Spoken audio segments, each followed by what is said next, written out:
Welcome to Get Outdoors with Don and Dora. And in this episode, we're going to be doing a review of the Allen Sharpshooter gun rest from Walmart. I have bought this about a year ago and have taken it to the range 3 or 4 times, sighting in my AR-15 St. Victor with the Vortex Spitfire scope. So I have taken this to the range several times, so I've really got a chance to use it. And in this review, this is going to be a you get what you pay for review.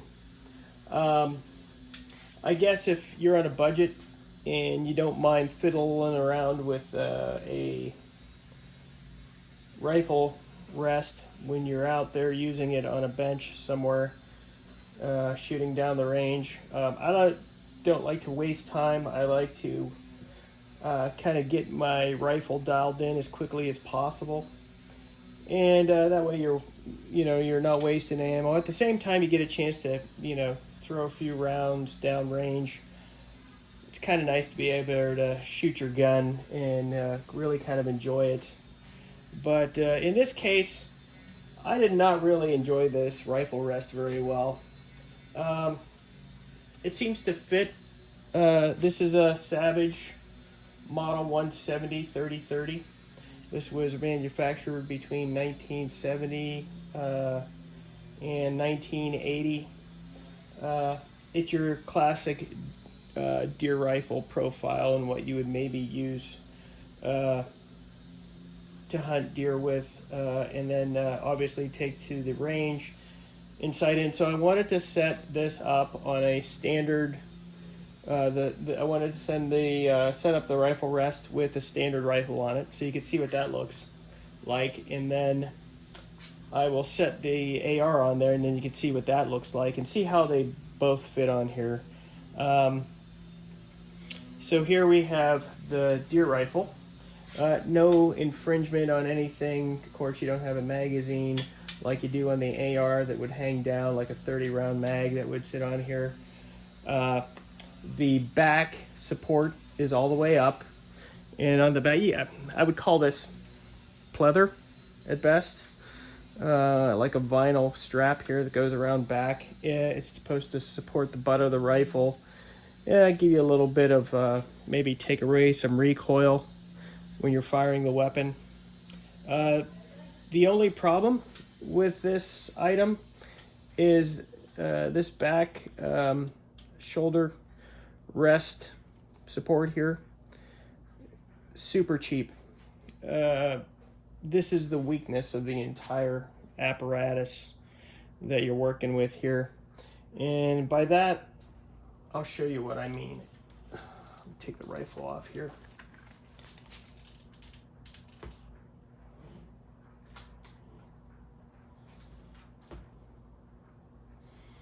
Okay, so all of it is, this is completely up. This is about as far as you can go. This is your lock nut, basically. So let me loosen this up and pull this all the way out. And if you look at this rifle rest, this is the metal that you're dealing with. Instead of making this sort of a sturdy piece that actually, obviously they made it to handle some recoil because the butt of your rifle goes right in here. And so it's going to recoil and constantly pull back. In the meantime, it's bending this. And eventually that's just going to snap right off. That right there is just crap engineering. It's just not well made at all. You would have thought that they would have put just a little bit thicker metal stem on there. They would probably have been better off. Or not even put this little stop here on the back. Because you're going to use it, right? Isn't that what that's meant for? So let me put it back in.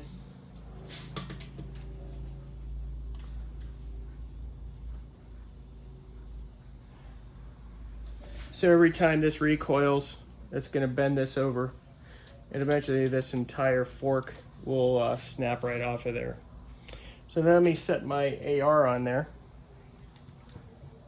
Now you would normally set it right down in there, but like I said, this is all the way up, and I have no more shaft on this fork to pull out. It's going to be really hinky at that point. It already is hinky. I mean, this whole gun rest is it's not really well made. I'm bumping already there on the pistol grip. And of course, you wouldn't be able to put a full 30 round clip in here because you're going to hit this bar. So that's another thing about it that I didn't really care for. If you're sighting at a regular rifle, maybe you could probably get by. You probably wouldn't want to use this strap. You just basically just cut it right off and just set your rifle butt right in there just like that, and just not even bother using this strap because it's just going to bend that and break it. So anyways, I also noticed when you're shooting this on this rest that everything kind of loosens up. Your settings here, you can kind of raise and lower. You got some minor adjustment here. This is like a regular, this is a tightening screw here that basically kind of allows you to lower and raise this frame up a couple notches. Here we have another notch. You can drop this all the way down, or you can raise it up a notch, or you can go up another notch further. And that right there is about as far as you can go.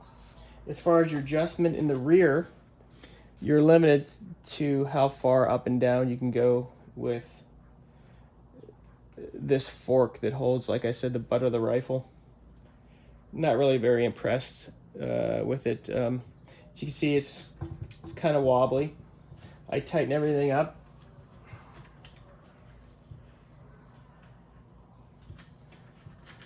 And this is tightened all the way down, I guess. This is your fine adjustment here. And it's still kind of wobbly. Now some of that's a table, so I'm going to give, I'll give the rifle stand a little bit of credit. But for the most part, it's just kind of hinky. The whole thing is just kind of cheap. I'm always saying sort of to myself and others, and Dora, my girlfriend, also kind of believes the same thing, that you kind of get what you pay for. And on this stand, I was kind of not looking to spend a lot of money, but I bought it anyway because I didn't really know rifle rest very well. I've never really had one before. Just figured, hey, what is it going to do? A rifle's just going to sit on it. But it appears to be a lot more than that. Some of this stuff starts to loosen up. The legs loosen a little bit. I'm constantly was having to adjust the thing every time I shot. Like every other shot, I kind of constantly had to move. You're probably going to have to move any rifle rest just a little bit back into position because of the kick of the gun. But anyway, I just felt like I was doing it more than I should have. I could have bought a slightly better rifle rest. So let me show you the front end. And this is how the front end is set up. You've got this little sort of chintzy little box here with this little sandbag deal that just sits in there. And pretty much it holds the rifle there. It gets a belly in it whenever the handguard sits in there. So it's not, that wasn't terrible, but just the construction, the more I look at it, the more it bothers me. This little beanbag deal, it's not really well made. The stitching, I imagine, maybe might break after a while. You've only got a couple little spot welds on this thing. Like I said, they're not building, a bridge here, but it's just a little bit hinky. Doesn't seem to really hold the rifle very well. Here's a little sticker on here. Tells you made in China, which a lot of stuff is nowadays. But I also have learned that just because it says made in China doesn't necessarily mean it's crap. There's a lot of stuff I've seen that has been made in China and has come from China. And I think it just depends on where it was manufactured over there, what part of China or what factory maybe it came out of, that it's just a lot better. There's stuff that they just turn out absolute crap with, and stuff that turns out really nice. And it's a quality item and seems to last for quite a while. But anyways, you got a little bubble level here, so it's going to give you an idea whether you're sitting level on a surface or not. But I really don't see that as being an issue. Your adjustment, though, is severely hindered by the fact that this stem does not want to go all the way up, and the fact that you're trying to not put too much force on this rear fork, or it is going to snap off. And you can see it's already has bent several times. I've kind of bent it back, but it's only a matter of time before that actually snaps completely off. Would I buy another one? No. Actually, I have already ordered the Caldwell Matrix rifle rest. That rest is about $50, so I figured I'd spend a little bit more money. It's a extruded plastic rifle rest, and it slides and expands back and forth to accommodate different rifle lengths and whatnot. But I'm hoping I'll have a lot better luck than with this. This was approximately $24, $25 at Walmart, so I bought it. And I do have some regrets, but hey, it's a good little backup, I guess, if I wanted to use it in a pinch. But like I said, you get what you pay for. I really don't recommend this product. It's just not quality built. It'll last you for a while, maybe sight in a rifle or two, but sometimes I just like to go to the range and I like to shoot off some rounds, whether I'm sighting it in or not, but shoot some targets down range and then get a spotting scope and sit here beside it and see how I'm doing hitting targets just for fun, just to shoot the thing. So if I'm taking it at all to the range for shooting it on the rifle on any regular basis, I'm probably not going to want to use this rifle rest because it's quite honestly just crap. It's pretty cheap. Do it again, I would have not bought it.